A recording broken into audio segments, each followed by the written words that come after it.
Papá, ¿qué te parecieron los $100,000 que te envié con Valeria? Mi hijo millonario vino a visitarme en mi cumpleaños y me preguntó eso. Me reí con amargura. Hijo, ella solo me dio un par de calcetines. En ese momento, un coche nuevo se detuvo frente a mi entrada y su esposa bajó. ¿Traición o justicia? Las consecuencias serán ruidosas. Antes de continuar, por favor, suscríbete al canal y escribe en los comentarios qué hora es en donde estás ahora. La bolsa de regalo no pesaba nada. Me quedé parado en la puerta de mi casa, mirando las asas de plástico barato, sintiendo el vacío incluso antes de mirar adentro. Valeria me la había extendido desde la ventanilla de su coche, sin mirarme a los ojos. Y ahora se había ido, con las luces traseras desapareciendo por la calle, antes de que pudiera invitarla a tomar un café. Regresé a mi casa de alquiler y puse la bolsa sobre la mesa de la cocina. La luz de la tarde entraba por la ventana, en un ángulo que hacía que todo pareciera polvoriento y pequeño. Este lugar tenía 2 habitaciones y una cocina en la que apenas cabía una mesa para 4. No era como la casa que había tenido durante 30 años. Esa con el patio trasero donde Santiago aprendió a lanzar una pelota de béisbol, la que tenía el sótano terminado y la hipoteca que había pagado 5 años antes. Abrí la bolsa lentamente, como si pudiera contener algo frágil. Calcetines. Un par de calcetines negros de vestir, todavía unidos con un gancho de plástico. La etiqueta del precio colgaba de un tobillo. $5.99. Marca de tienda de descuentos. El regalo de mi cumpleaños número 62. Me senté pesadamente en la silla, la misma en la que me había sentado todas las noches durante 4 años, cenando solo. Los calcetines se sentían ásperos entre mis dedos. Les di la vuelta, busqué una tarjeta, una nota, algo. Nada. Solo calcetines que Santiago, mi hijo, mi único hijo, aparentemente le había pedido a su esposa que me entregara mientras él estaba extremadamente ocupado con los nuevos contratos. Eso era lo que Valeria había dicho, parada en su auto económico con el motor en marcha, con una mano en el volante, lista para irse antes incluso de haber llegado. Esto es de parte de Santiago. Está extremadamente ocupado con los nuevos contratos. Feliz cumpleaños. Sin sonrisa, sin calidez. Solo palabras entregadas como una citación judicial. Dejé los calcetines junto al único lugar que había preparado esa mañana en la mesa. Un plato, un tenedor, un cuchillo. Incluso había puesto una servilleta de tela, de las bonitas de antes, tratando de mantener algo de dignidad. El guisado de pollo en el horno llenaba la pequeña cocina con olor a queso y comida casera, suficiente para 3 personas. Había cocinado demasiado otra vez. Siempre cocinaba demasiado.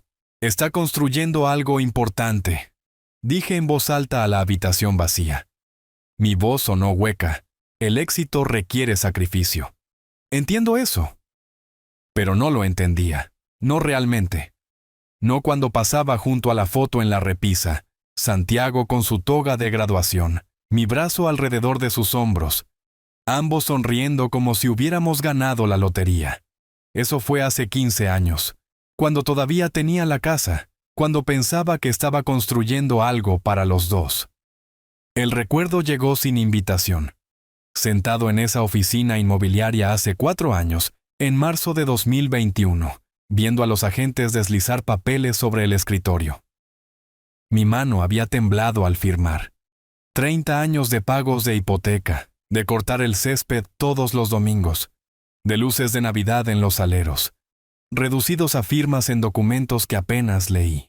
El agente había hablado sobre las condiciones del mercado y el patrimonio y ventas comparables, pero todo lo que yo escuchaba era el sonido de mi bolígrafo rasgando las líneas, entregando mi hogar. Luego el banco, 2 semanas después. Había entrado con las rodillas temblando y salido después de entregarle a mi hijo un cheque por $200,000. Santiago me había abrazado tan fuerte que no podía respirar. Papá, esta inversión lo cambiará todo. Una vez que nos expandamos, te compraré una casa nueva, algo incluso mejor, te lo prometo. Le había creído. ¿Por qué no lo haría? Era mi hijo. Tenía un título en negocios de una buena universidad, un plan, una visión. Me había mostrado hojas de cálculo y proyecciones y cartas de intención de clientes importantes. La expansión duplicaría sus ingresos en 2 años, dijo. Los triplicaría en 5. Podría pagarme, y con creces. 4 años después, todavía estaba esperando en una casa de alquiler que olía al humo de cigarrillo de otra persona incrustado en las paredes. Saqué el guisado del horno y me serví una porción que se veía solitaria en el plato. Y me volví a sentar a la mesa. La silla vacía frente a mí parecía crecer mientras comía, como si se expandiera para llenar el espacio donde debería estar una familia. Había esperado que Santiago pudiera pasar. Valeria había dicho que estaba ocupado, pero seguramente se haría un tiempo para el cumpleaños de su padre. Seguramente querría celebrar juntos como solíamos hacerlo. Los calcetines estaban junto a mi plato como una acusación. $5.99. Hice la matemática sin querer. 200,000 dividido por 5,99 es igual a... Me detuve. Los números me revolvieron el estómago. Después de la cena, lavé los platos lentamente, mirando el cielo oscurecerse a través de la ventana sobre el fregadero. El agua corría caliente sobre mis manos. Las burbujas de jabón atrapaban los últimos rayos de sol. Esta era mi vida ahora. Economía cuidadosa. Noches tranquilas. Esperando a que algo cambiara. El negocio de Santiago estaba prosperando. Sabía eso por las raras veces que hablábamos. Había mencionado contratos con minoristas nacionales, expansión a 3 nuevos estados, contratando más personal. Éxito. Todo lo que habíamos esperado. Entonces, ¿por qué seguía yo aquí, en este alquiler, comiendo solo? El teléfono sonó justo cuando sacaba el tapón del desagüe. Me sequé las manos en un trapo de cocina y contesté, esperando una llamada automática o tal vez un número equivocado. ¿Papá? La voz de Santiago sonaba extraña, tensa, apretada de una manera que nunca había escuchado antes. Hola, hijo. Gracias por el... Papá, voy para allá. Me interrumpió, con las palabras saliendo atropelladamente. Tenemos que hablar. Se me cayó el alma a los pies. Algo en su tono, la urgencia, la forma en que no esperó a que yo respondiera. ¿Está todo bien? Solo... Llegaré pronto, no vayas a ningún lado. La línea se cortó.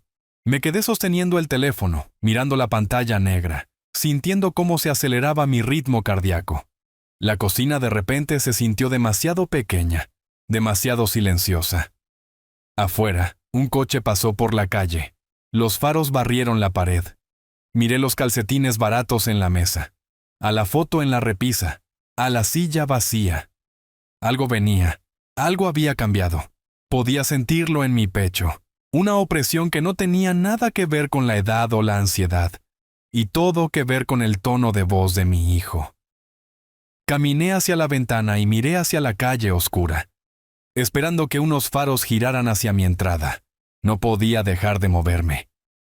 De la ventana a la cocina y a la ventana otra vez, mirando mi reloj cada 90 segundos como si eso hiciera que Santiago llegara más rápido. 23 minutos desde la llamada. El guisado estaba cuajándose en la encimera. Recogí los calcetines. Los dejé. Los recogí de nuevo. Mis manos necesitaban hacer algo. Cuando los faros finalmente barrieron la pared de la sala, yo estaba en la ventana antes de que el motor de su coche se detuviera. Santiago bajó lentamente, como un hombre cargando un gran peso sobre sus hombros. Incluso bajo la luz del pórtico, podía ver el agotamiento tallado en su rostro. Abrí la puerta antes de que llamara. «¿Hola, papá?» Entró y noté de inmediato que no sonreía. No hizo contacto visual por más de un segundo. «¿Linda noche? ¿Lo es?» Cerré la puerta. Lo vi parado en medio de mi pequeña sala como si no supiera qué hacer con su cuerpo. Sonabas preocupado por teléfono. «Ah, sí». Miró alrededor de la habitación. Realmente miró, asimilando el espacio estrecho, los muebles desgastados, la obvia diferencia entre este lugar y lo que solía tener. Sus ojos se detuvieron en la mesa de la cocina, en los calcetines que aún estaban allí. Caminó hacia ellos, los levantó, les dio la vuelta en sus manos.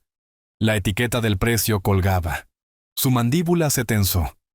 Dejó los calcetines con cuidado, como si pudieran romperse. El negocio ha ido bien, dijo sin mirarme. Realmente bien. Conseguimos 3 contratos importantes este trimestre. Los ingresos subieron un 40% respecto al año pasado. Eso es maravilloso, hijo. Por eso quería hacer algo significativo para tu cumpleaños. Se giró para mirarme entonces, y algo en su expresión hizo que mi pecho se contrajera. Algo que hiciera una diferencia real. Esperé. La habitación se sentía demasiado caliente. ¿Qué te pareció? La pregunta colgaba entre nosotros como una trampa que no podía ver. Los calcetines están bien. Prácticos. ¿Los $100,000, papá? Su voz bajó, cada palabra deliberada. ¿Cómo planeas usarlos? El suelo pareció inclinarse. Hijo, no entiendo. Valeria me trajo calcetines.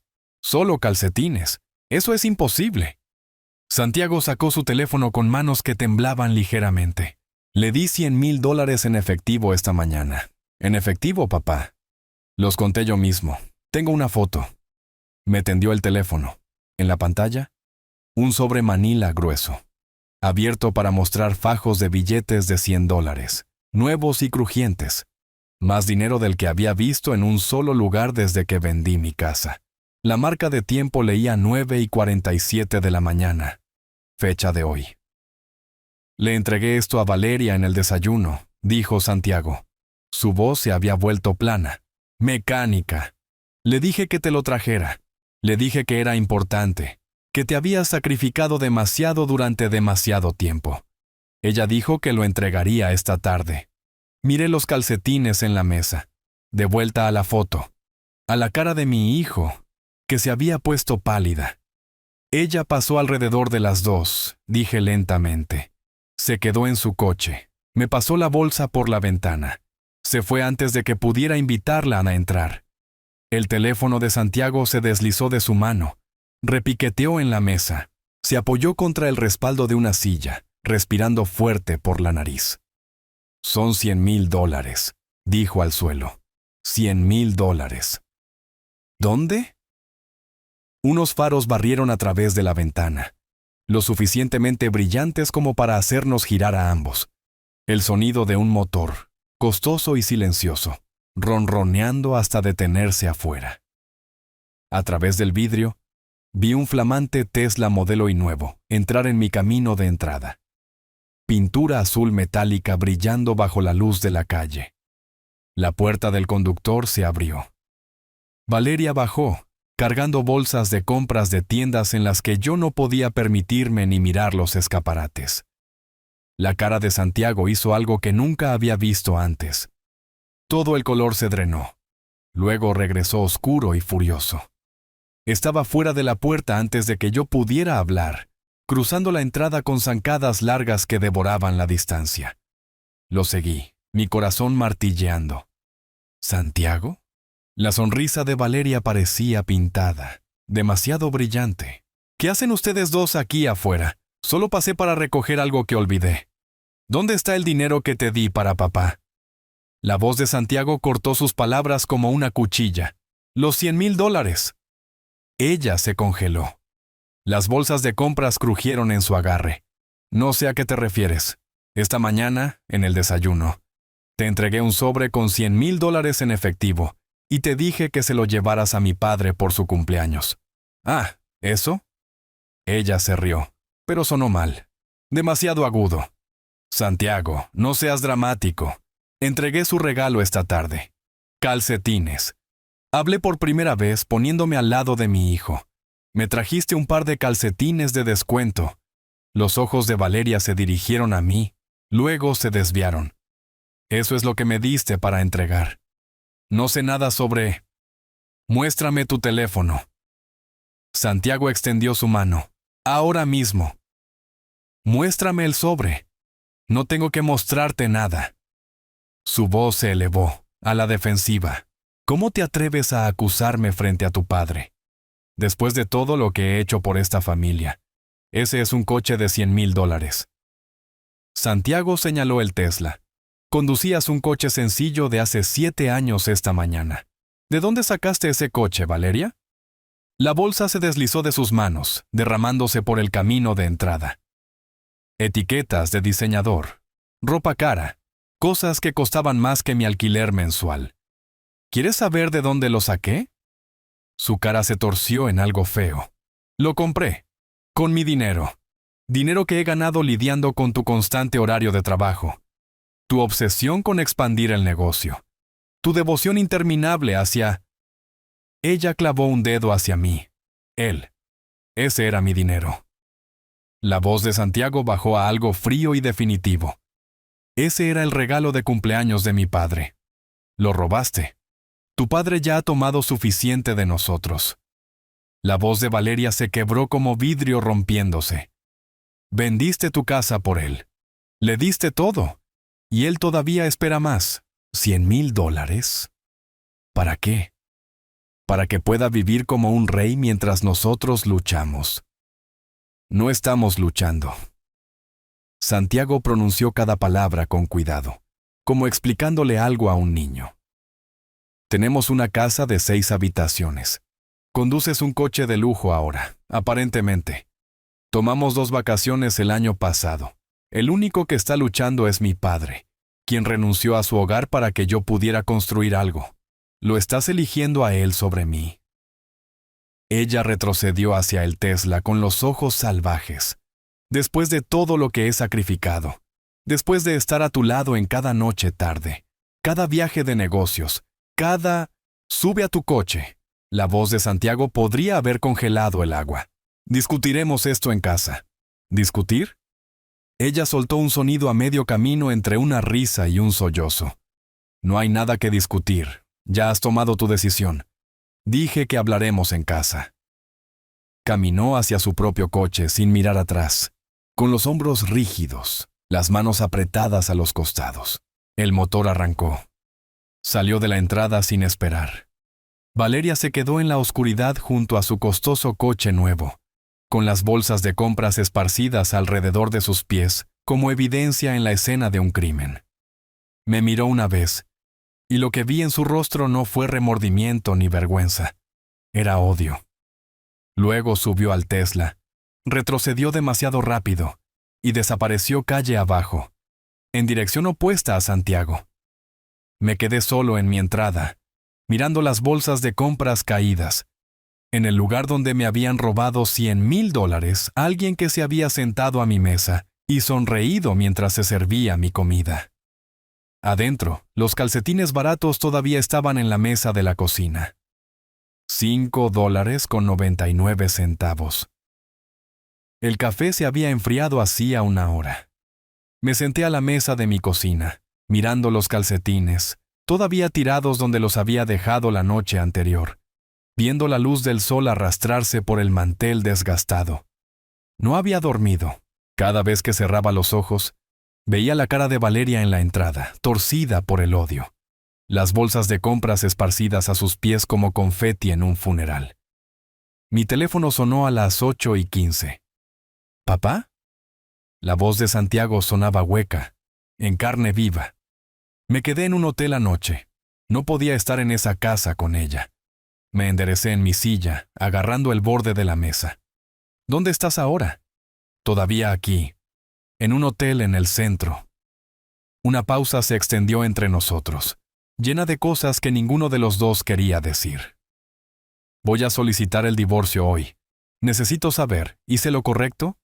La pregunta flotó en el aire como algo frágil que podría romperse si respondía mal. A través de la ventana de mi cocina, vi pasar a un vecino con un perro. La vida ordinaria continuaba mientras el mundo de mi hijo se derrumbaba. Hiciste lo que cualquier hombre con integridad haría, dije. Elegiste la verdad. Exhaló, largo y tembloroso. El licenciado Martínez. Ese es el abogado con el que me reuniré a las 10. Viene recomendado. Bien. Deja que él maneje el lado legal. Para eso está entrenado. Sigo pensando en su cara anoche, la forma en que te miró. Su voz se endureció. Me casé con alguien que no conocía en absoluto. Después de colgar, finalmente tiré el café frío por el fregadero e hice uno fresco. La semana se arrastró en fragmentos de llamadas telefónicas y esperas. Santiago enviaba mensajes de texto con actualizaciones breves. Me reuní con Martínez, reuniendo registros financieros. Luego, los papeles se presentan mañana. Cada mensaje llegaba como un boletín de una guerra lejana que no podía ver, pero sentía en mis huesos. Mantuve mis rutinas porque detenerme significaría rendirme al caos. Caminatas matutinas por el vecindario, compras de comestibles los martes, pero me detenía a medio paso cuando mi teléfono vibraba, o me paraba frente a mi buzón más tiempo del necesario, buscando algo que no podía nombrar. En el 8º día después de la confrontación, 22 de marzo según el calendario que había comenzado a llevar, Santiago llamó durante mi caminata de la tarde. Ya fue notificada, dijo sin preámbulos. El licenciado Martínez dice que el mensajero entregó los papeles hace una hora. ¿Cómo te sientes? Como si estuviera viendo la vida de otra persona desmoronarse. Su voz tenía un filo que nunca había escuchado antes. Martínez me advirtió que ella peleará duro. Ha contratado a la licenciada García. Aparentemente, se especializa en tácticas de divorcio agresivas. Déjala pelear, dije mirando a un cuervo aterrizar en un cable telefónico sobre mi cabeza. Los hechos están de tu lado. Espero que tengas razón, papá. Realmente espero que tengas razón. La llamada llegó 3 horas después. Estaba en mi sala tratando de leer un libro que ya había olvidado 2 veces, cuando mi teléfono se iluminó con el nombre de Valeria. Miré la pantalla considerando dejar que se fuera al buzón de voz, pero algo en mí necesitaba escuchar lo que diría. Necesitaba entender a qué me enfrentaba. Hola, Valeria. Todo esto es culpa tuya. Su voz explotó a través del altavoz, tan fuerte que alejé el teléfono de mi oído. Envenenaste a Santiago en mi contra. No podía soportar verlo feliz con alguien más. Me puse de pie, comencé a caminar por la pequeña habitación, mantuve mi voz nivelada. Robaste $100,000 destinados a mí. Eso no es obra mía, eso es tuyo. No robé nada. Ese dinero debería haberse invertido en el negocio, en nuestro futuro, no desperdiciado en ti. Estaba llorando ahora, o fingiendo hacerlo. Difícil saber cuál. Ya has tomado suficiente de nosotros. Años de Santiago eligiéndote a ti sobre mí, poniendo tus necesidades primero, y ahora esto. Valeria, no le he pedido nada a mi hijo. Él eligió darme ese dinero. Tú elegiste tomarlo. ¿Crees que puedes destruir mi vida y irte caminando? Su voz bajó a algo frío y afilado. Vas a lamentar haber interferido en mi matrimonio. Me aseguraré de ello. Mi mano se apretó en el teléfono. ¿Me estás amenazando? Tómalo como quieras. La línea se cortó. Me quedé en el centro de mi sala sosteniendo el teléfono silencioso, mirando hacia la calle tranquila donde nada había cambiado. Pasó un coche. El cuervo seguía en el cable. El mundo seguía girando mientras las amenazas aterrizaban en mi oído como piedras. 3 días después, el 25 de marzo, llegó la carta. La abrí de pie junto a mi puerta principal, correo certificado requiriendo mi firma. La dirección del remitente decía: Licenciada García, abogada, práctica familiar. Adentro, 3 páginas con membrete legal detallaban demandas que hicieron que mi pecho se apretara. Me senté a la mesa de la cocina y la leí de nuevo, lentamente esta vez. Saqué un bolígrafo del cajón y comencé a resaltar frases clave. Distribución equitativa de los bienes conyugales, incluido el 50% del capital del negocio. Compensación por daños emocionales sufridos durante el matrimonio.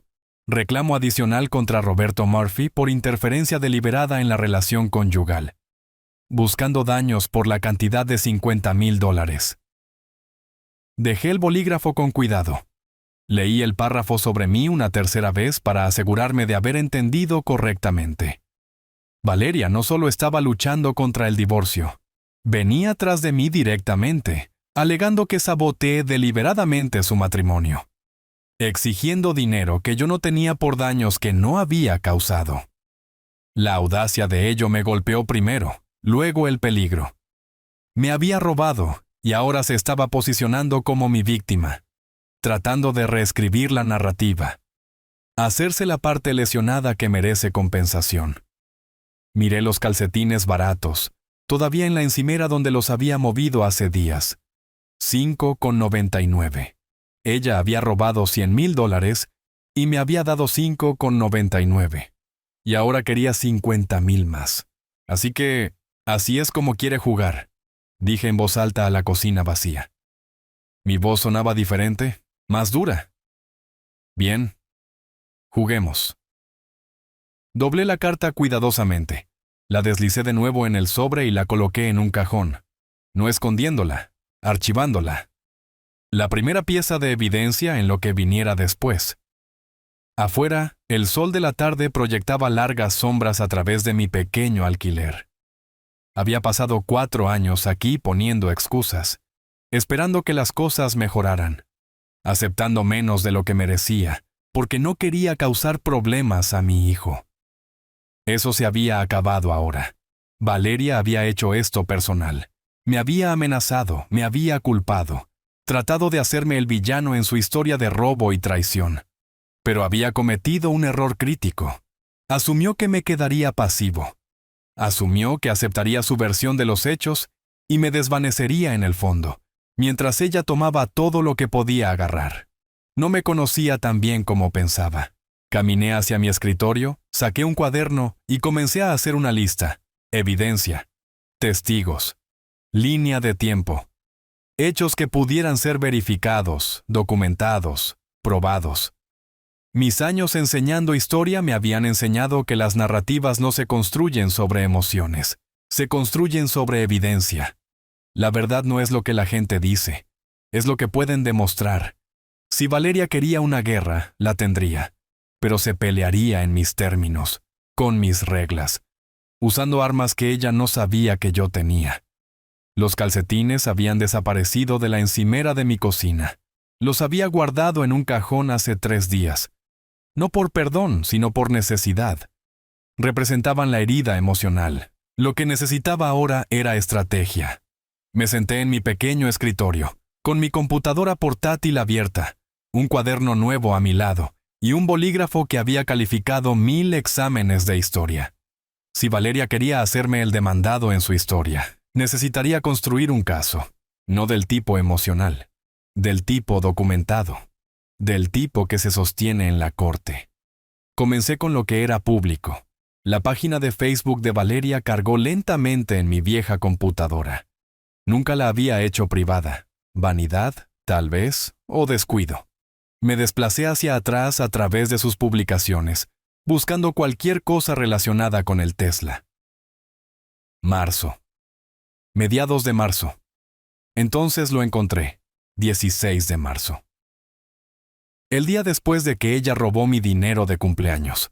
La publicación la mostraba parada junto a un reluciente Tesla modelo, y azul, en lo que claramente era la sala de exposición de un concesionario. Su sonrisa se extendía amplia, casi maníaca. La leyenda decía, los sueños realmente se hacen realidad. Vida Tesla. Coche de ensueño. Nuevos comienzos. Bendecida. Miré la marca de tiempo, publicado a las 2:47 de la tarde.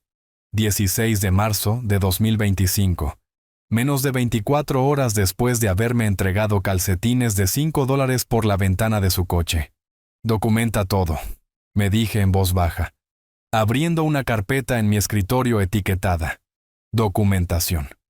Tomé capturas de pantalla desde múltiples ángulos, asegurándome de que cada una mostrara la fecha, la hora y la URL claramente visibles. Luego me desplacé más, 3 publicaciones más ese día. Una desde el estacionamiento mostrando el coche desde diferentes ángulos. Otra desde la entrada de su casa. Una cuarta mostrando el interior. Asientos de cuero, impecables, con la leyenda, valió la pena la espera. Modelo Tesla, vida de lujo. Las guardé todas metódicamente, creando una línea de tiempo que la propia Valeria había documentado. Había estado tan orgullosa, tan ansiosa por presumir su nueva adquisición, que había creado un rastro perfecto de evidencia vinculando el robo con la compra. Pero las publicaciones en redes sociales por sí solas no serían suficientes. Necesitaba corroboración.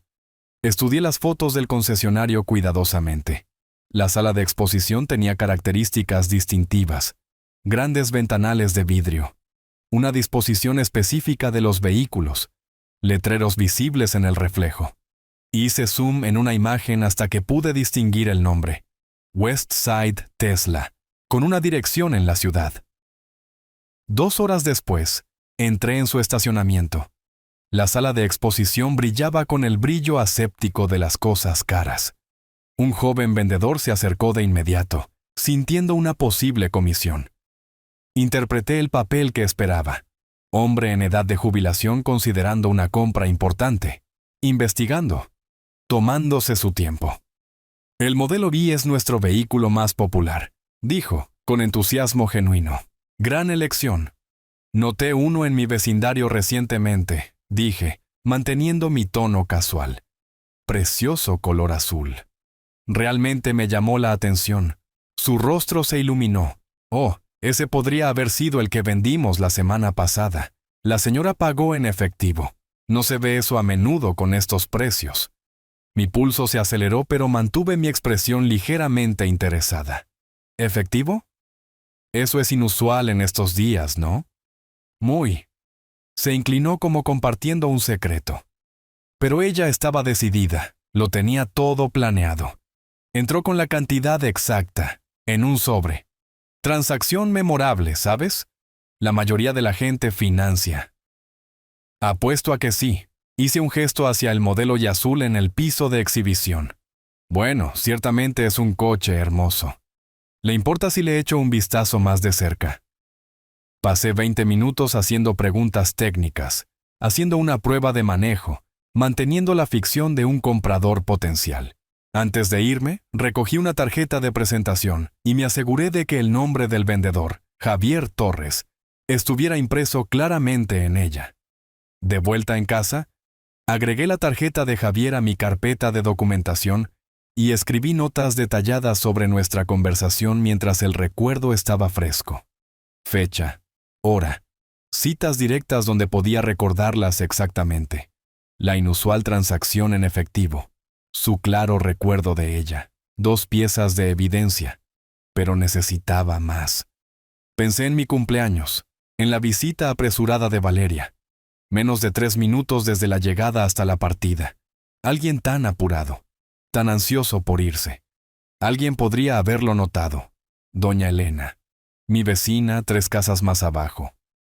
Pasaba la mayor parte de las tardes en su porche, leyendo o mirando la calle. ¿Había estado allí el 15 de marzo?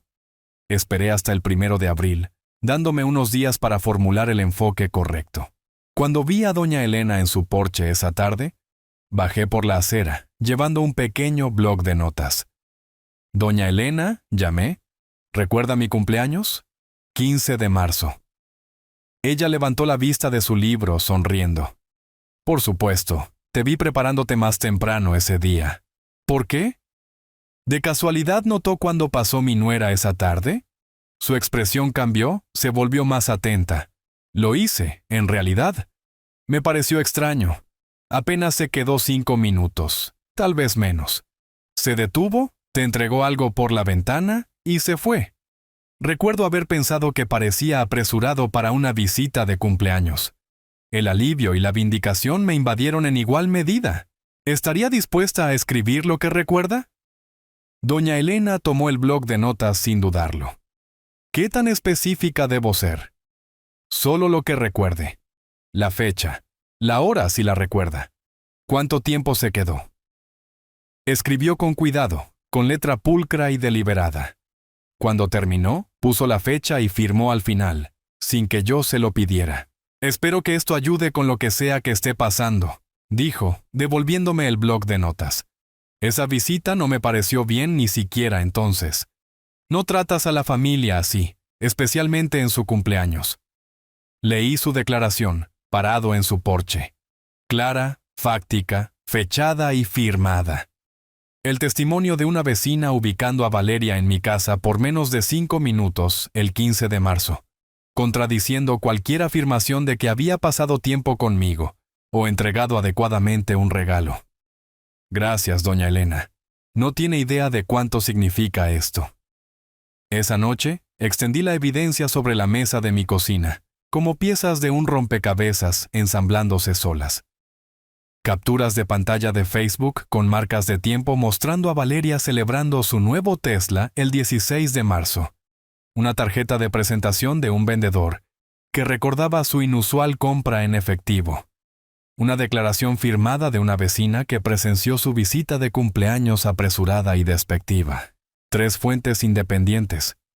3 perspectivas diferentes, todas contando la misma historia. Valeria había robado dinero destinado a mí e inmediatamente lo gastó en ella misma, documentando su propio crimen a través de una vanidad descuidada. Tomé fotos de todo arreglado junto. Luego archivé cuidadosamente cada pieza en fundas protectoras en una carpeta de 3 anillos. La carpeta fue a un folder. El folder fue al cajón de mi escritorio, justo al lado de la carta de demanda de la licenciada García. Esto era solo el comienzo. Yo sabía eso. El abogado de Valeria argumentaría, desviaría, trataría de reencuadrar la narrativa. Pero la evidencia no miente. Los hechos no cambian según quién cuenta la historia. Había sido maestro de historia durante 35 años. Sabía investigar, cómo verificar fuentes, cómo construir un argumento que pudiera resistir el escrutinio. Valeria pensaba que estaba luchando contra un anciano que se daría la vuelta y aceptaría su versión de los hechos. Estaba equivocada. Tomé mi teléfono y le envié un mensaje de texto a Santiago. Necesito hablar con el licenciado Martínez. Tengo evidencia que podría ayudar en tu caso. Su respuesta llegó en minutos. Llámalo mañana. Le haré saber que te comunicarás. ¿Qué tipo de evidencia? Escribí con cuidado. El tipo que prueba que ella documentó su propio robo. Publicó todo en línea. 3 puntos aparecieron, desaparecieron, aparecieron de nuevo. Finalmente. Por supuesto que lo hizo. Dejé el teléfono y miré la carpeta en mi escritorio. 3 piezas de evidencia. Suficiente para establecer un patrón, apoyar una narrativa, demostrar que yo no estaba haciendo acusaciones. Estaba documentando hechos. Pero en lo profundo de mis entrañas, sabía que este era solo el movimiento de apertura. Valeria me había amenazado. Había intentado hacerme el villano. Había exigido $50,000 por daños que yo no causé. Ella quería una pelea. Le estaba dando una, pero no con ira o emoción, con documentación, con evidencia, con la acumulación paciente y metódica de verdad que ella no podía discutir ni reencuadrar. Que su abogada enviara cartas amenazantes. Que Valeria se enfureciera y culpara y se hiciera la víctima. Yo tenía los recibos. El folder estaba en la mesa de mi cocina como un arma cargada. Habían pasado 3 días desde mi mensaje a Santiago sobre la evidencia, y ahora, el 5 de abril, estaba revisando todo una última vez antes de mi reunión con el licenciado Martínez. Extendí los documentos sobre la mesa en orden cronológico. Capturas de pantalla de Facebook mostrando las publicaciones del Tesla de Valeria del 16 de marzo. Marcas de tiempo claras e inequívocas. La declaración escrita a mano de doña Elena, fechada y firmada, describiendo la visita de cumpleaños de 2 minutos. Mis notas mecanografiadas de la conversación en el concesionario con Javier Torres, completas con su tarjeta de presentación, engrapada en la esquina. Y finalmente, una impresión de la fotografía de Santiago. Ese sobre manila relleno de billetes de $100, con marca de tiempo de la mañana de mi cumpleaños. Cada pieza conectada a la siguiente, como eslabones en una cadena. Robo, compra, engaño, documentación. Sin embargo, volví a meter todo en el folder y conduje al centro. La oficina del licenciado Martínez ocupaba el piso 14 de una torre de cristal con vista al río que cruza la ciudad. Su apretón de manos fue firme, profesional. Pero sus ojos se abrieron ligeramente cuando comencé a sacar documentos de mi folder. «Señor Murphy», dijo, arreglando los papeles sobre su escritorio pulido. «Esto es notablemente minucioso. La mayoría de los familiares en estas situaciones reaccionan emocionalmente. Usted ha abordado esto como un investigador profesional». «Fui maestro de historia», dije. «La investigación y la documentación fueron mi profesión durante 30 años. Estudió las publicaciones de Facebook, verificó las marcas de tiempo, examinó la declaración de doña Elena. ¿Esta testigo, su vecina, está dispuesta a testificar si es necesario?» Se ofreció sin que yo se lo pidiera. Martínez se recostó en su silla con los dedos entrelazados. «Esto cambia nuestra estrategia significativamente. Estábamos preparados para argumentar el robo basándonos en el testimonio de Santiago y la foto. Pero esto golpeó las capturas de pantalla. Ella documentó su propio crimen. Lo publicó públicamente en 24 horas. Arrogancia, dije. O tal vez no pensó que nadie conectaría los puntos. De cualquier manera es evidencia que un jurado entendería de inmediato». Hizo una pausa, mirándome directamente. «La primera audiencia es el 10 de abril. Dentro de 5 días. Santiago preguntó específicamente si asistiría. Para apoyo. Algo en mi pecho se apretó.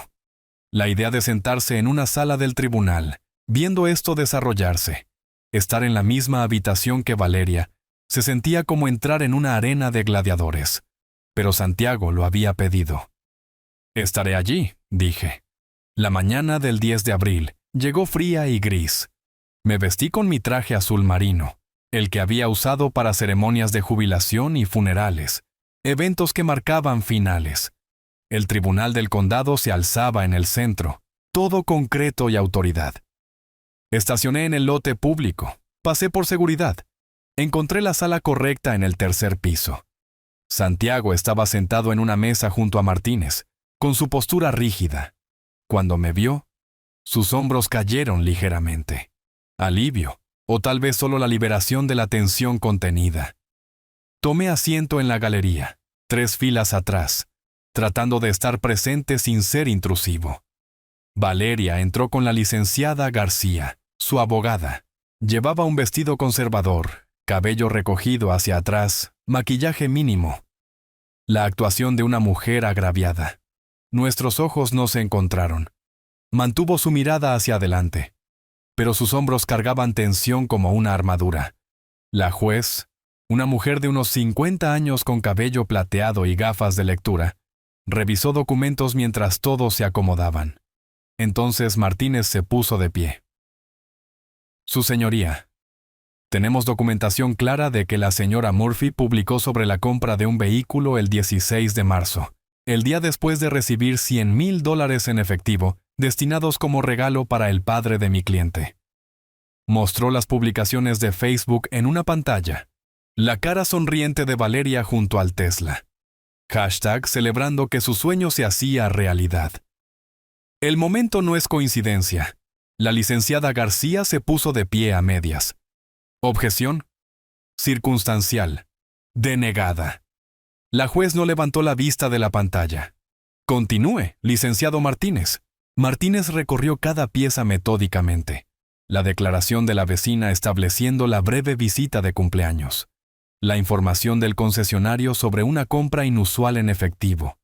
La fotografía de Santiago del sobre original. La línea de tiempo conectando cada punto. Vi la espalda de Valeria tensarse con cada revelación. Vi a García inclinarse cerca para susurrar urgentemente. No habían esperado esto. Habían asumido que solo teníamos la palabra de Santiago contra la de ella. Emociones contra negaciones. Estaban equivocadas. La juez se quitó las gafas. Las puso en el estrado. Dada la documentación presentada, ordeno una investigación completa de las transacciones financieras en cuestión. Señora Murphy, deberá proporcionar registros bancarios completos de los últimos 6 meses. Volveremos a reunirnos una vez que esa investigación esté completa. El mazo cayó como una puerta cerrándose de golpe. Fuera de la sala del tribunal, Martínez me alcanzó en el pasillo. Esto salió mejor de lo que esperaba. La orden de la juez para una investigación financiera valida esencialmente nuestras reclamaciones. ¿Entonces ganamos?, preguntó Santiago, con la esperanza filtrándose a través del agotamiento. Esta ronda, sí, pero la abogada de la señora Murphy no dejará de pelear. Estén preparados para una escalada. Martínez me miró. Ambos. Conducía a casa, con las ventanas bajas a pesar del frío porque necesitaba aire, cuando sonó mi teléfono. El nombre de Valeria en la pantalla. Me detuve a un lado de la carretera y contesté. Me tendiste una trampa. Su voz llegó como vidrio rompiéndose. Planeaste esto desde el principio. Manipulaste todo para hacerme parecer como... Documenté lo que pasó. Interrumpí, manteniendo mi voz nivelada. Robaste dinero destinado a mí. Eso no es manipulación, es un hecho. ¿Crees que la corte es el único campo de batalla? Su risa fue amarga, dentada. ¿No tienes idea de lo que viene? ¿Has destruido mi vida? Bien, veamos qué te parece. La línea se cortó. Me senté en mi coche estacionado en una calle lateral de la ciudad, viendo pasar el tráfico. Gente normal siguiendo con días normales. La victoria en la corte se sintió hueca, de repente, reemplazada por algo más frío. Valeria había sonado acorralada, desesperada. Y la gente desesperada no se retira. Atacan desde ángulos inesperados. Arranqué el coche y conduje el resto del camino a casa, revisando mi espejo retrovisor más a menudo de lo necesario, preguntándome qué forma tomaría su próximo asalto. Los cambios comenzaron pequeños. Una llamada telefónica al profesor López, un colega con el que había enseñado durante 15 años, no fue devuelta. En la tienda de comestibles, 3 días después de la audiencia, mi vecina Janet saludó pero no se detuvo a charlar como de costumbre. Su sonrisa tensa y breve. Coincidencia, me dije. La gente se ocupa. Pero la inquietud me siguió a casa como una sombra que no podía ver del todo. El 15 de abril, estaba trabajando en mi pequeño jardín, arrancando malas hierbas de alrededor de las plantas de tomate que había comenzado demasiado temprano, cuando un coche se detuvo. Una mujer joven se acercó, llevando un sobre Manila. ¿Roberto Murphy? Ese soy yo. Ha sido notificado. Firmé su tableta, acepté el sobre, y ella se fue antes de que pudiera hacer preguntas que realmente no quería que fueran respondidas. Adentro, me quité la tierra de las manos y abrí los documentos en mi mesa de cocina. Demanda civil. Valeria Murphy contra Roberto Murphy. Mis ojos recorrieron la página, cada línea peor que la anterior. $75,000 en daños. Difamación. Angustia emocional. Interferencia intencional en las relaciones conyugales. El lenguaje me pintaba como un suegro tóxico y controlador, que había fabricado pruebas y manipulado a mi hijo contra su inocente esposa. Lo leí 2 veces. Las acusaciones eran indignantes, pero también eran calculadas, estratégicas, diseñadas para hacerme parecer vengativo y obsesionado. Ella está tratando de hacerme el villano en su historia, dije a la cocina vacía. 3 días después, el 18 de abril, me senté frente al licenciado Martínez de nuevo, con la demanda entre nosotros. Esta demanda es legalmente débil, dijo Martínez, hojeando las páginas. Tendría problemas para probar la fabricación cuando tenemos evidencia documentada, pero ese no es realmente el punto. ¿Cuál es el punto? Presión. Ella quiere que usted convenza a Santiago de llegar a un acuerdo favorable, solo para hacer que esto desaparezca. Es una táctica agresiva de divorcio común. Cerró el archivo. Necesitará contratar a un abogado separado para este asunto civil. Puedo recomendar varios buenos. Pensé en mi cuenta bancaria, la modesta pensión de maestro, los costos sumándose. ¿Qué pasa si me represento a mí mismo? Martínez me estudió cuidadosamente. Es legal, pero el procedimiento civil es complejo. ¿Podría aconsejarme? Dentro de las limitaciones éticas. Podría, pero... Roberto. Se inclinó hacia adelante. Esto se va a poner más feo antes de mejorar. Ya es feo, dije. Al menos de esta manera no le estoy pagando a alguien más para que me diga eso. La llamada telefónica llegó el 22 de abril. Tarde en la tarde. Mi celular sonando con un número que reconocí pero que no había visto en meses. El profesor López, quien enseñó matemáticas en el aula junto a la mía durante una década. Profesor, qué gusto saber de usted. Roberto. Su voz llevaba vacilación. Recibí una llamada extraña de la esposa de tu hijo. Parecía bastante molesta. Dijo algunas cosas preocupantes sobre interferencia familiar. Mi mano se apretó en el teléfono. ¿Qué te dijo exactamente? Dijo que siempre has sido controlador con Santiago, que saboteaste su matrimonio porque estabas celoso de su éxito. Una pausa. Esto no suena como tú, pero tenía que preguntar. Me puse de pie, comencé a caminar por mi sala. Aquí están los hechos. Ella robó $100,000 que mi hijo me envió por mi cumpleaños. Cuando él descubrió el robo, solicitó el divorcio. Todo lo demás es su intento de evitar la responsabilidad. El silencio se extendió lo suficiente como para preguntarme si nos habíamos desconectado. Entonces, pensé que tenía que haber más en ello. Gracias por ser directo conmigo. Después de colgar, hice una lista. Todos los que podrían estar en la lista de contactos de Valeria de años de reuniones familiares. Excolegas, vecinos, amigos a los que le había presentado en fiestas de jubilación. El bolígrafo presionó más fuerte contra el papel a medida que los nombres se acumulaban. En los siguientes días, descubrí que ella había contactado al menos a 6 personas. La mayoría de las llamadas seguían el mismo patrón. Ella era la víctima. Yo era manipulador. Santiago estaba bajo mi control. Algunos que me conocían bien la descartaron de inmediato. Otros, como Janet en la tienda de comestibles, no estaban seguros de qué creer. El aislamiento dolía más que la demanda. Décadas de construir una reputación de ser conocido como justo y decente, socavada por alguien dispuesto a mentir sistemáticamente a cualquiera que escuchara. Estaba sentado en mi mesa de cocina, mirando la lista de nombres, cuando mi computadora portátil sonó con una videollamada entrante. La cara de Santiago llenó la pantalla y se veía terrible, agotado, enojado. Algo desesperado alrededor de sus ojos. Papá, me acabo de enterar de la demanda y he estado recibiendo llamadas, gente haciéndome preguntas sobre ti, sobre nuestra relación. Su voz se quebró ligeramente. Ella está tratando de destruirte. Está tratando de presionarnos para llegar a un acuerdo, dije. Es estrategia. Esto es una locura. Debería simplemente darle lo que quiera y terminar con esto. No. Me incliné hacia la pantalla. Eso es exactamente lo que ella quiere. No negociamos con personas que roban y luego mienten al respecto. Vemos esto hasta el final. Pero te está lastimando. A tus amigos, tu reputación. He manejado cosas peores, mentí. Nos mantenemos en el curso. Santiago se frotó la cara con ambas manos. Nunca pensé que llegaría tan lejos. Atacarte personalmente. Mentirle a gente que conoces desde hace años. ¿Qué clase de persona hace eso?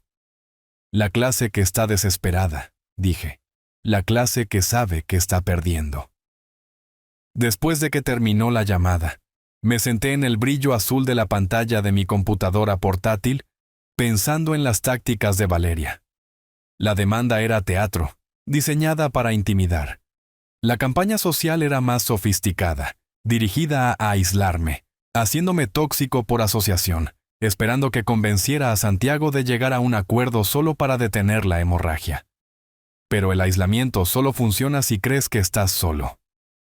Abrí mi correo electrónico y comencé a escribir mensajes a las personas en mi lista, no defendiéndome, no discutiendo, solo declarando hechos, la línea de tiempo, la evidencia, el fallo preliminar de la corte, dejándoles decidir qué creer basándose en la documentación en lugar de la emoción.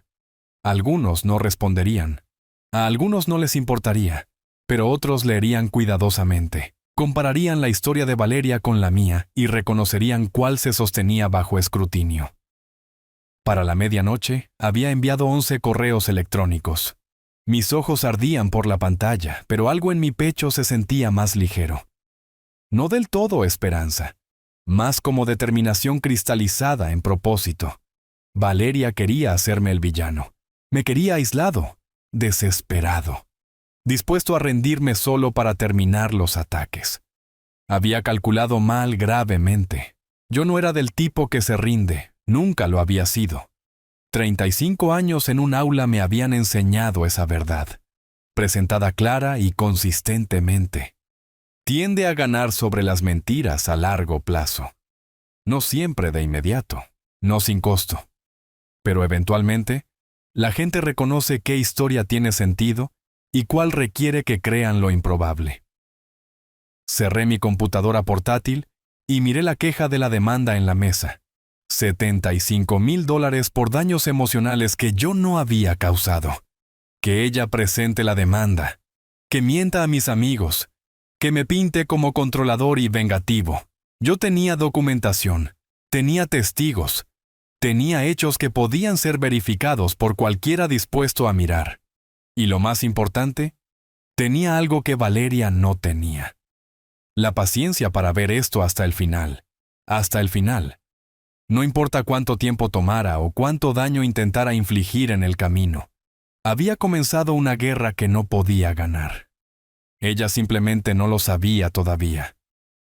3 días después de enviar esos correos electrónicos, me senté en mi escritorio con un cuaderno nuevo, empujando deliberadamente la guerra social fuera de mi mente. Los sentimientos heridos no ganarían esta pelea. La evidencia lo haría. Dibujé una línea por el centro de la página. Columna izquierda. Lo que sé. Columna derecha. Lo que necesito saber. A la izquierda, escribí todo lo que podía recordar sobre los hábitos de gasto de Valeria durante su matrimonio con Santiago. Los bolsos de diseñador que mencionaba casualmente en las cenas navideñas.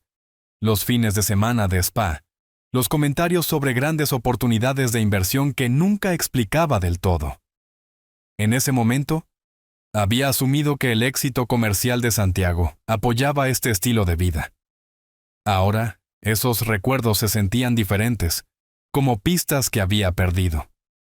A la derecha, escribí una pregunta. ¿A dónde se fue todo el dinero? 28 de abril. Llamé al licenciado Martínez. ¿Podemos obtener sus registros bancarios completos? Pregunté. Hay más aquí que solo los $100,000 robados. A través de la investigación financiera de la corte, absolutamente. Para eso es exactamente el proceso de descubrimiento de pruebas. Papeles crujieron en el fondo. Presentaré la solicitud hoy. ¿Cuánto tiempo? Usualmente una semana, tal vez menos. Las cortes se mueven bastante rápido en estos asuntos cuando hay fraude documentado. El sobre llegó el 3 de mayo. Grueso. Oficial. Conteniendo 2 años de estados de cuenta bancarios de la cuenta conjunta que Santiago y Valeria habían compartido. Hice café. Despejé mi mesa de cocina completamente. Recuperé mis resaltadores y cuaderno. Luego comencé a leer. Los primeros meses parecían normales. Tiendas de comestibles, servicios públicos, gasolineras, el ritmo de la vida ordinaria. Pero luego los patrones emergieron como formas en la niebla. Retiros en efectivo, no cantidades enormes, $500 aquí, 800 allá, pero frecuentes, demasiado frecuentes. Usé resaltador amarillo para cada retiro en efectivo. Para cuando terminé el primer año, los estados de cuenta parecían haber sido atacados por una abeja particularmente agresiva. Comencé a hacer listas, fechas, cantidades. No aparecían explicaciones en los estados de cuenta, solo retiro de cajero automático repetido como una acusación. Para cuando llegué a los estados de cuenta más recientes, mi mano se acalambró de escribir. Me puse de pie, me estiré, miré lo que había documentado. Durante 24 meses, Valeria había retirado más de $35,000 en efectivo, sin registro de en qué lo había gastado. Pero el descubrimiento que me hizo dejar mi café y simplemente mirar fijamente llegó en la página 47. 8 de marzo. Concesionario Tesla. $5,000. Listado como depósito de vehículo. Caminé hacia mi calendario en la pared. Conté hacia atrás desde el 15 de marzo, mi cumpleaños. El día en que Santiago le dio a Valeria los $100,000 destinados a mí. Una semana. Exactamente una semana antes de recibir el dinero, ella había hecho un pago inicial por el coche. Ella planeó esto, dije a mi cocina vacía. Todo fue calculado. El robo no fue un impulso. No fue un momento de debilidad o mal juicio. Ella ya se había comprometido a comprar ese Tesla antes de que Santiago le entregara el dinero. Los $100,000 solo le permitieron completar una compra que había orquestado de antemano. Esto cambiaba todo. Pasé los siguientes 2 días organizando la evidencia, creando una línea de tiempo con secciones resaltadas, cruzando referencias de transacciones. El 6 de mayo, conduje a la oficina del licenciado Martínez, llevando un folder que había crecido sustancialmente más grueso. $35,000 en retiros de efectivo inexplicables. Martínez hojeó los estados de cuenta, su compostura profesional agrietándose ligeramente. ¿Más de 2 años? Y el depósito del Tesla antes de que ella tuviera el dinero. Deslicé el estado de cuenta del 8 de marzo a través de su escritorio. Esto no fue un impulso, fue un plan. Martínez estudió el documento, su dedo trazando la fecha. Esto cambia todo. Cuando presentemos esto en la próxima audiencia, no solo estamos mostrando que robó su regalo de cumpleaños, estamos mostrando un patrón de engaño financiero a lo largo del matrimonio. Premeditación. Agotamiento sistemático de los bienes conyugales. Me miró, y algo en su expresión había cambiado de respeto profesional a admiración genuina. Ha construido un caso que cualquier fiscal envidiaría, dijo. La mayoría de los familiares de los clientes se ponen emocionales y reactivos. Usted se puso metódico y minucioso. Fui maestro de historia, le recordé. Fuentes primarias, documentación, verificación, es lo que sé hacer. Bueno, esta punta a punto de dar sus frutos. Martínez comenzó a tomar notas en un blog legal. La próxima audiencia está programada para el 12 de mayo. Dentro de 6 días, la juez Chen verá esta evidencia. Y va a ser muy difícil para la abogada de Valeria explicar un depósito hecho antes de que el dinero fuera robado. Conduciendo a casa, sentí algo que no había sentido en semanas. Esperanza genuina, no del tipo desesperado que viene de desear que las cosas mejoren, sino del tipo ganado que viene de construir algo sólido. Evidencia. Documentación. Hechos que no podían ser discutidos o reencuadrados. Valeria había sido descuidada. Documentó sus propios crímenes, primero con publicaciones en redes sociales sobre el Tesla, ahora con registros financieros mostrando que había planeado la compra antes del robo. Su arrogancia, su certeza de que nadie miraría lo suficientemente de cerca o se preocuparía lo suficiente para investigar, había creado un rastro de papel que conducía directamente a su culpa.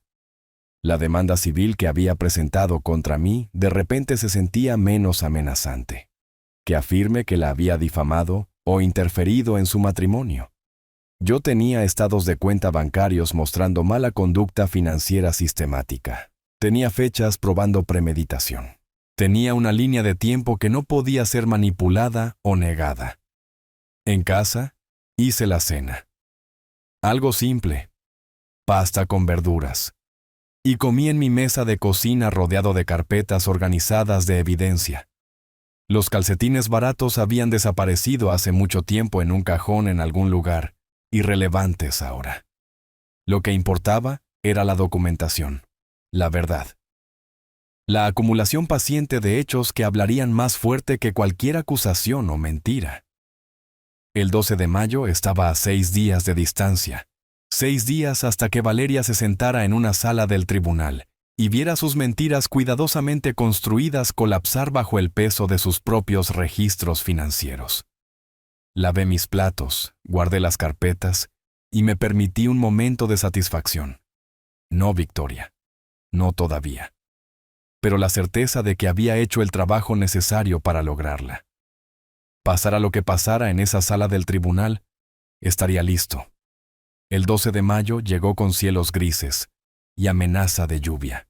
Me vestí con mi traje azul marino por tercera vez. Revisé mi billetera para el dinero del estacionamiento y revisé mis notas una última vez en mi mesa de cocina. El archivo que contenía toda la evidencia financiera estaba junto a mi taza de café. Aunque no necesitaría traerlo, Martínez tenía todo preparado. El viaje al centro se sintió diferente esta vez. Menos ansioso, más como un soldado dirigiéndose a una batalla que sabía que podía ganar, porque había hecho el reconocimiento, entendido el terreno, preparado adecuadamente.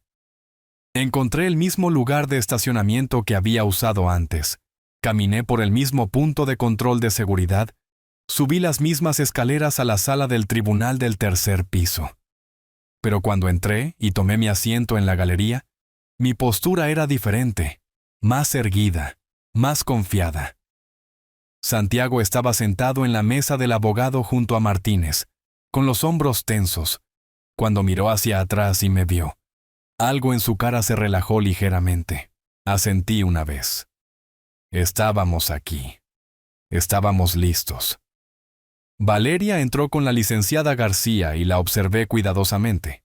Llevaba un traje gris conservador, su cabello recogido severamente, maquillaje mínimo, el disfraz de alguien tratando de parecer agraviado y digno. Pero había tensión en su mandíbula, una rigidez alrededor de sus ojos. Ella sabía que algo venía, simplemente no sabía qué. La juez Chen tomó el estrado puntualmente a las 9. Estamos aquí para la audiencia continua en Murphy contra Murphy, con respecto a la investigación financiera ordenada por esta corte. Licenciado Martínez, puede proceder. Martínez se puso de pie e incluso su postura comunicaba confianza controlada. Su señoría, la investigación financiera ha revelado un patrón de mala conducta mucho más allá del robo original que documentamos. Hizo un gesto, y la pantalla de la sala del tribunal se iluminó con el primer estado de cuenta bancario. Transacciones resaltadas en amarillo. Durante un periodo de 24 meses, la señora Murphy retiró más de $35,000 en efectivo de la cuenta conyugal. Estos retiros no tienen documentación correspondiente, ninguna explicación, ningún registro de gastos legítimos. La pantalla cambió, mostrando página tras página de retiros resaltados. Vi los hombros de Valeria tensarse. Vi a García inclinarse para susurrar urgentemente. Sin embargo, su señoría, la evidencia más significativa es esta. El puntero láser de Martínez resaltó una sola transacción. 8 de marzo, 7 días antes del cumpleaños del señor Roberto Murphy, la señora Murphy hizo un depósito de $5,000 al concesionario Tesla. Hizo una pausa, dejando que la fecha se asimilara.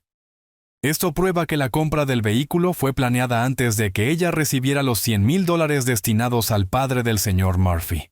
Esto no fue un impulso. Esto fue cálculo. Esto fue robo premeditado. La licenciada García se puso de pie rápidamente. Su señoría, el uso de fondos conyugales por parte de la señora Murphy durante el matrimonio fue completamente legal. El momento de este depósito puede ser simplemente coincidencia. Abogada, la voz de la juez Chen cortó la objeción como una cuchilla. No estamos discutiendo fondos conyugales. Estamos discutiendo dinero que nunca perteneció legalmente a su cliente. Fue robado antes de llegar a su destinatario previsto. García se sentó más rápido de lo que se había levantado. La juez revisó los documentos en silencio, su expresión ilegible. Vi las manos de Valeria agarrar el borde de la mesa, con los nudillos blancos. La vi inclinarse hacia su abogada, decir algo que no pude escuchar. Ver a García negar con la cabeza ligeramente, como para decir que no había nada que pudiera hacer. Finalmente, la juez Chen habló. La evidencia presentada demuestra no solo el robo de los $100,000, sino un patrón de mala conducta financiera y engaño premeditado. Miró directamente a Valeria. Señora, Murphy, por la presente se le ordena pagar la cantidad total, $100,000, al señor Roberto Murphy, el destinatario previsto de ese regalo. Los hombros de Santiago cayeron con alivio. Sentí que algo se aflojaba en mi propio pecho. Además, continuó la juez, esta mala fe demostrada impacta significativamente sus reclamos con respecto a la división de bienes conyugales. La mayoría de sus demandas son denegadas. Recibirá lo que es legalmente equitativo, dada su deshonestidad documentada. Pero esta corte no recompensará el engaño financiero. El mazo cayó. Valeria se puso de pie mecánicamente, mientras la corte se levantaba, reuniendo sus papeles con manos que temblaban ligeramente. No miró a Santiago. No miró hacia la galería donde yo estaba sentado. Solo se movió hacia la salida como alguien en estado de shock.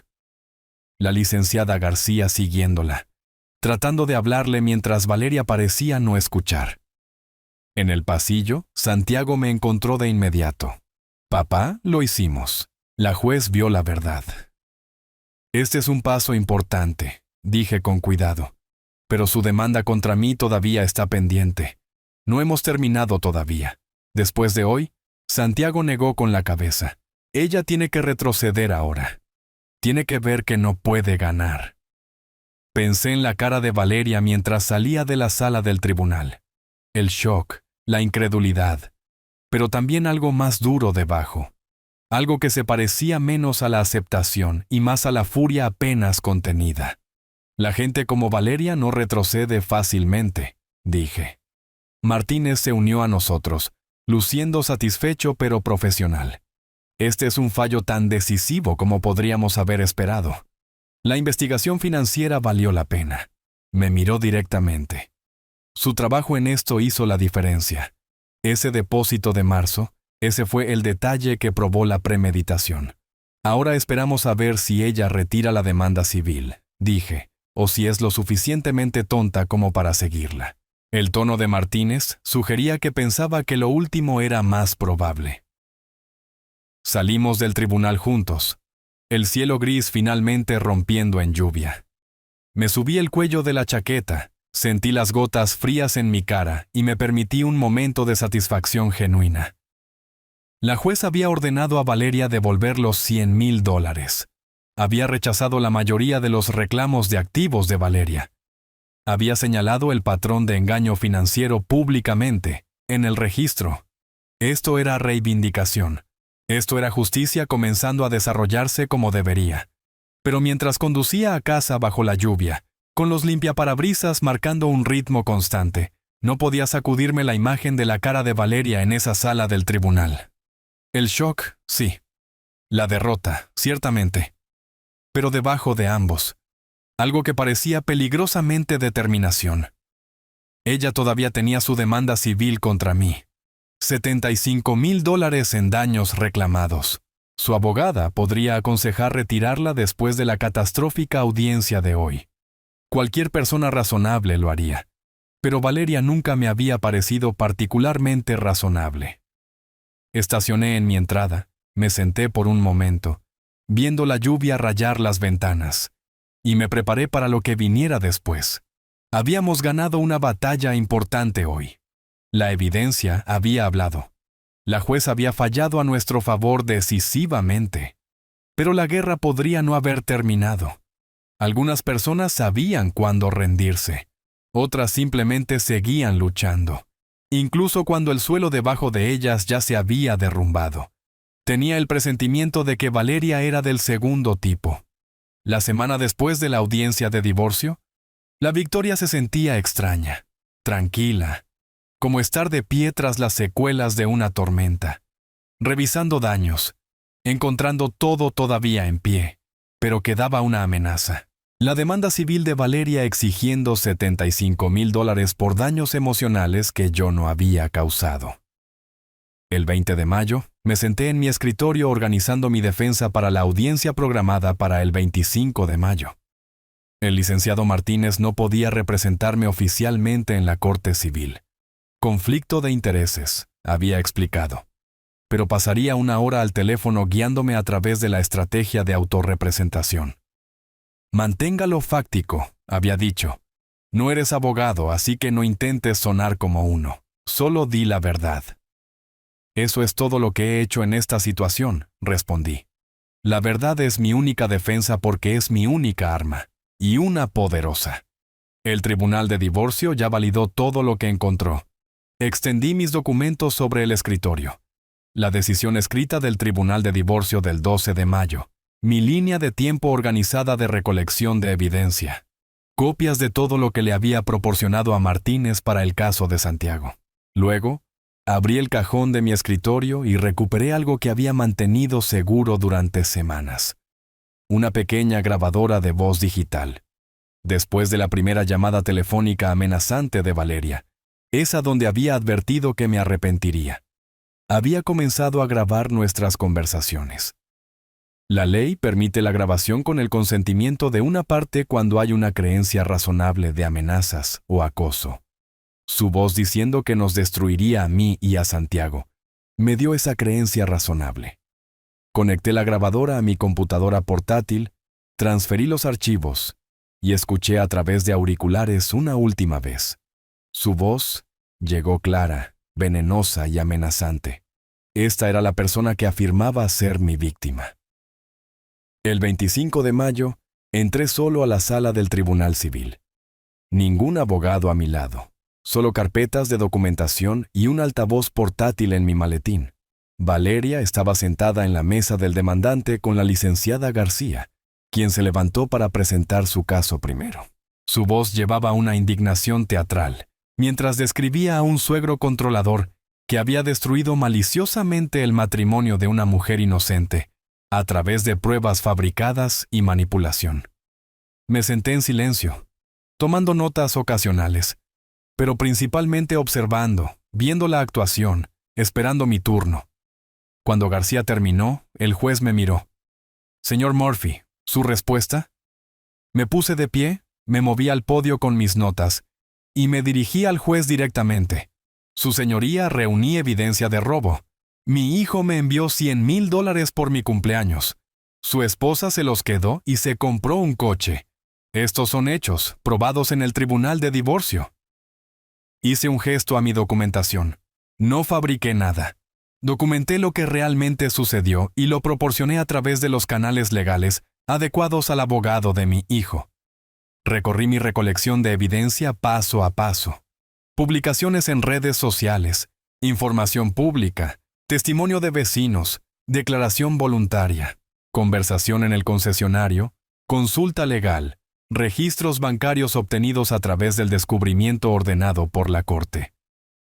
Todo lo que encontré fue verificado como veraz por la juez Chen en el procedimiento de divorcio, dije. No me estoy defendiendo contra acusaciones de mentir porque la verdad ya ha sido establecida en otro tribunal. Luego saqué el altavoz portátil de mi maletín. Sin embargo, hay una pieza de evidencia que me gustaría que la corte escuchara. Después de la primera audiencia de divorcio, la señora Murphy me llamó. Grabé estas llamadas legalmente bajo la ley de consentimiento de una parte, que permite grabar cuando hay una creencia razonable de amenazas. Conecté mi teléfono al altavoz y presioné reproducir. La voz de Valeria llenó la sala del tribunal aguda y clara. ¿Crees que puedes destruir mi vida e irte caminando? Vas a lamentar haber interferido en mi matrimonio. Me aseguraré de ello. Te destruiré a ti y a Santiago a ambos si tengo que hacerlo. La grabación continuó durante 30 segundos. Cuando terminó, miré al juez. Grabé estas llamadas legalmente después de su primera amenaza. ¿Quién estaba amenazando a quién realmente? Su señoría. Regresé a mi asiento. El juez tomó notas. La cara de Valeria se había puesto pálida. Emitiré un fallo por escrito dentro de las 72 horas, dijo el juez. 3 días después, el 28 de mayo, la decisión llegó por correo. La leí de pie en mi cocina, con el café enfriándose en la encimera. La demanda fue desestimada, completamente. El lenguaje del juez fue preciso y condenatorio. Los reclamos carecían de mérito. parecían de naturaleza represalia y constituían un abuso potencial del sistema judicial para castigar a alguien por proporcionar evidencia veraz.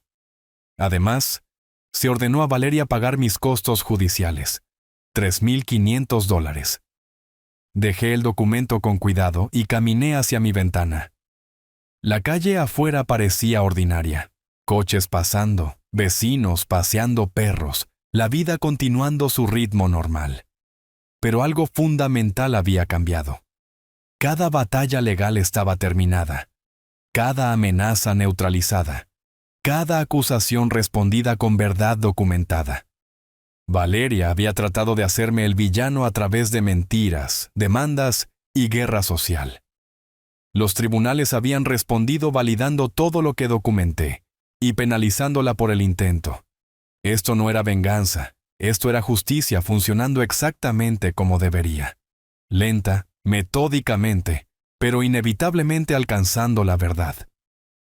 Llamé a Santiago esa noche. Se acabó, dije. La demanda civil fue desestimada. Ella tiene que pagar mis costos. El silencio en el otro extremo duró lo suficiente como para pensar que nos habíamos desconectado. Entonces lo escuché exhalar, largo y tembloroso. Me salvaste, papá, de todo. El dinero, el matrimonio, todo eso. Solo documenté lo que era real, dije. La verdad hizo el resto. Después de colgar, me senté en mi mesa de cocina con la orden de desestimación frente a mí. Hace 4 meses, me había parado en esta misma mesa abriendo una bolsa de regalo que contenía calcetines de $5, sintiéndome olvidado y disminuido. Ahora estaba sentado con documentos judiciales, reivindicando todo por lo que había luchado. La transformación no se trataba de las victorias legales, aunque esas importaban. Se trataba de reclamar algo esencial, la confianza de que podía proteger lo que importaba, de que la justicia no era solo un concepto, sino algo alcanzable a través de la paciencia, la documentación y negarse a rendirse ante las mentiras. Afuera, el sol de la tarde proyectaba largas sombras a través de mi casa de alquiler. Tenía una cosa más que esperar, los $100,000 que se le había ordenado a Valeria pagar, más los $3,500 en costos de esta demanda. $103,500. Pero más importante que el dinero era lo que representaba. Consecuencias entregadas, justicia servida y una equidad fundamental restaurada a una situación que había comenzado con un engaño cruel. Podía esperar. Había probado que era bueno en eso. La audiencia final de divorcio el 5 de junio fue una formalidad. La juez Chen revisó los términos una última vez, convirtiendo todos los fallos anteriores en un decreto vinculante. Me senté en la galería, mi asiento habitual, viendo la conclusión de una batalla que había consumido 4 meses de mi vida. Valeria recibió $40,000 de la venta de la casa conyugal. Eso fue todo. Todo lo demás, el negocio de Santiago, sus inversiones, su futuro, permaneció suyo. Y ella me debía $103,500. La juez abordó el problema práctico directamente. La señora Murphy claramente no puede pagar esta cantidad de inmediato. Por lo tanto, se le ordena vender el Tesla modelo. Y dentro de 10 días, con las ganancias pagadas directamente al señor Roberto Murphy. El saldo restante se pagará en cuotas mensuales, durante 24 meses, a la tasa de interés de sentencia estándar. Vi los hombros de Valeria caer. El coche que simbolizaba su traición sería lo primero entregado para pagarla. Había poesía en eso. El 20 de junio, un cheque certificado llegó por correo certificado. $30,000. Las ganancias de vender el Tesla, menos lo que aún debía del préstamo. Me paré en mi cocina sosteniendo el cheque, y por un largo momento no miré la cantidad. Solo sentí el peso de lo que representaba. Justicia cumplida. Consecuencias entregadas. Una equidad fundamental restaurada. Nunca se trató del dinero. Dije en voz baja a mi cocina vacía. Se trataba de lo que era correcto. Y ahora es correcto. 5 días después, Santiago y yo nos reunimos para almorzar en un restaurante cómodo en el centro. La primera comida verdaderamente relajada que habíamos compartido desde mi cumpleaños. Cuando entró y nos abrazamos, ambos nos aferramos un momento extra. El estrés que había tallado líneas en su rostro durante meses se había levantado. Se veía más joven, más ligero. Papá, no sé cómo agradecerte. Se sentó frente a mí, con las manos envueltas alrededor de un vaso de agua. Me salvaste del mayor error de mi vida. Si no hubieras documentado todo, reunido esa evidencia, hice lo que cualquier padre haría. Interrumpí suavemente. Protegí a mi familia. Ordenamos, hablamos de cosas ordinarias. Su trabajo, mi jardín, el clima volviéndose más cálido. Conversación que no giraba en torno a abogados, o fechas de corte, o evidencia. Se sentía como respirar libremente después de estar bajo el agua. Entonces, Santiago dejó su tenedor y me miró seriamente. Quiero ayudarte a comprar una casa. Una real, no alquilada. Vendiste la tuya por mí, ahora déjame hacer esto por ti. Lo haré bien esta vez. Algo cálido se extendió por mi pecho. No solo por la oferta, sino por el reconocimiento detrás de ella. Él entendía lo que había sacrificado, lo que había perdido para ayudarlo a construir su negocio. Acepto, dije, pero con una condición. Documentamos todo correctamente. Acuerdo oficial, términos por escrito. No porque no confíe en ti, sino porque ambos aprendimos que la documentación protege a todos. Santiago sonrió y fue genuino. De acuerdo.